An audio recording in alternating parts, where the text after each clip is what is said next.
Well, just to give you an insight of how I ended up here, uh, there was a contact that I had who was able to get me into one of the provinces in Pakistan for the purpose of my research, and was able to get me access to terrorist prisoners, which is massive in anywhere in the world. I've made an application to America, and they rejected it. The National Offender Management Service in the UK seems to be throwing up more obstacles than providing any kind of help. And other places like the Middle East just don't even bother getting back. So when Pakistan came through, or a province in Pakistan came through, I thought it was a fantastic opportunity to try and get some data collected for the purposes of my research. So I made some phone calls and tried to do as much as I possibly could from the UK before I left. But the thing with the way that Pakistan works, and the way that Pakistanis in particular work, is that they don't like to do a fat lot. Probably a bit of a generalisation, but that certainly seems to be the theme of my understanding, being here for the past 3 or 4 days. And they would much rather deal with you face to face than through a email or over the phone. And that was something that one of the guys who I met, one of the prison inspector generals who I met a few days ago, told me as well, that nobody's going to entertain you over the phone, nobody's going to entertain you over email. You're going to have to go to wherever it is that you want to get the data from and ask the question there. Now, that presents several problems, first and foremost being that there's a massive chance of being rejected. And if you are rejected, then what do you do from there? There was also the issue of them not knowing you and all the rest of it. But the biggest problem was that if you're not granted authority, then you've wasted a lot of time and money to get to a place where in any other part of the world probably you could have got the decision yay or nay over the phone or via email. But anyway, so I decided to come out to Pakistan and explore my research avenue in one particular province. Now, this particular province that I visited is Azad in Jammu Kashmir. I arrived. As soon as I landed in Islamabad, I got a taxi, which was about a 3.5 hour drive to Muzaffarabad, all through rural areas. And then I met with the Inspector General, who was a fantastic bloke by the name of Abdul Hamid Mughal. Gave me a lot of valuable information and insight, and he's the one that told me that, you know what, you're not really going to have a lot of luck over emails. You need to physically knock doors and meet people. He also gave me open access to any of the prisons that I wanted to visit in Azad and Jammu Kashmir, and I met one of the deputy or detective superintendents who's responsible for one of the prisons in Muzaffarabad, and that was through this chap by the name of Abdul Hamid Mughal. He also said that they do have some terrorist prisoners in Muzaffarabad at the moment, or in Mirpur, which is the area that he's responsible for. So he goes, you're more than welcome to speak to those, but they are under trial at the moment, which means that they're not convicted by any stretch of the imagination. So whether or not that research will be fruitful for you is questionable.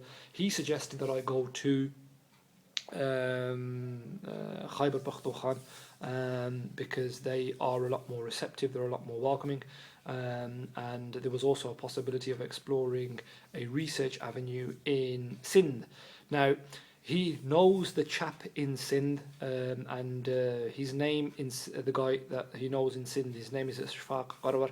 And he is the staff officer to the Inspector General there, whose name is Nusrat Hussain Mangi, as far as I remember.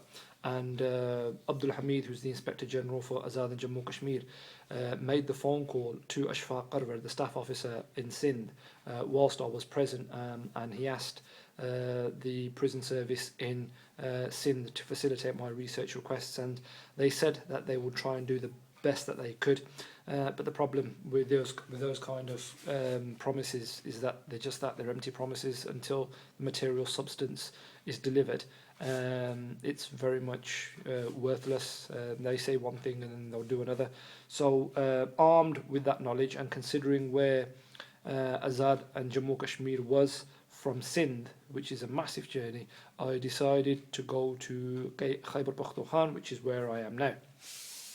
I arrived in KPK on Friday, which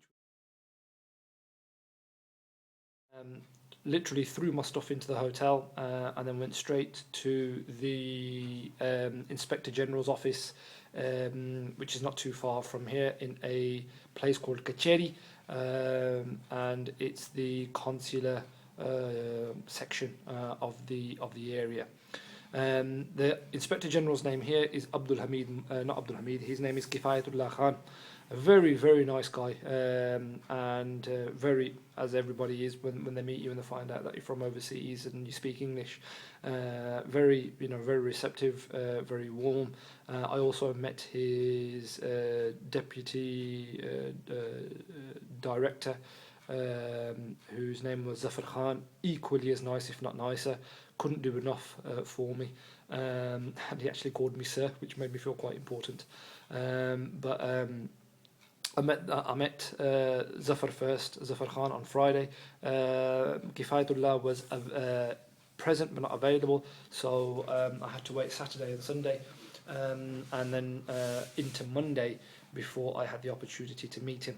So today's Monday, creeping into Tuesday, and I went to meet him today, and we had a good conversation, had a good chat, but the long and the short of it was that he's not going to grant me access for research in KPK because he goes that it's a sensitive research subject and I need to have the appropriate clearance. I asked him what that meant because I wasn't sure if the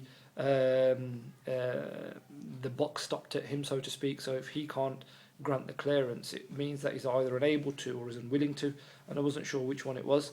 So I asked him that, who would I need to speak to get the authority, because as far as I understood, it was Kifayatullah Khan, the Inspector General, and he goes, because it's a counter-terrorism issue, you need to go through the Home Department, the Ministry of Home, who are based in Islamabad, which is ironic because that's where I came from to come to KPK.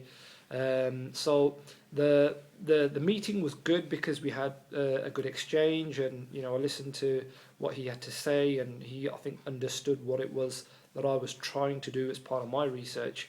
And I think there was a moment in time where I looked at him and I thought, you know what, you see the benefit of what I'm trying to do. I could read it on his face, but I just wasn't able to convince him enough to say that he would be willing to grant me access. So he kind of recalled and said that he's happy to entertain any conversation with me except for this one. And if I wanted to pursue it, then I would need to go to Islamabad and speak to the Home Secretary and get their approval and then come back. So that's where I am at the moment. I've done some research into who the ministers are here. They've actually got a counter-terrorism department set up, which is called NACTA, the National Agency for Counter-Terrorism Alliance, or something along those kind of lines. And it seems to be a dedicated wing to dealing with radicalisation, violent extremism, and a part of that is also research, which is hoping where I will be able to slot in. But those guys are based in Islamabad, and one of the junior secretaries, or the one of the home secretaries, in accordance to their makeup, also happens to lead this NACTA organisation, which is a government organisation. So I may be able to link into there. So at this moment in time, I've been here a week, and I've not put pen to paper in terms of getting any research done. I feel like I haven't stopped working, but there's very little at the end of it, which is disappointing, because I was hoping to have achieved a lot more in this week that I've spent here. But you know, it's as a case or sarah, as they say, it's whatever Allah wills it to be. And you know, if I come away fruitless, then I come away fruitless. I'm hoping that I won't, inshallah, and I'm hoping that I'll be able to convince somebody somewhere to allow me access for the purposes of my research. I still have the opportunity to visit Mirpur, which I'm going to exploit anyway. Doesn't matter if I get authorization from any other place. And the strategy going forward is going to be to try and speak to the officials in Islamabad, introduce myself, introduce my research, try and get the request approved, and whilst that is ongoing, visit Mirpur and conduct my research there, inshallah ta'ala, Aziz.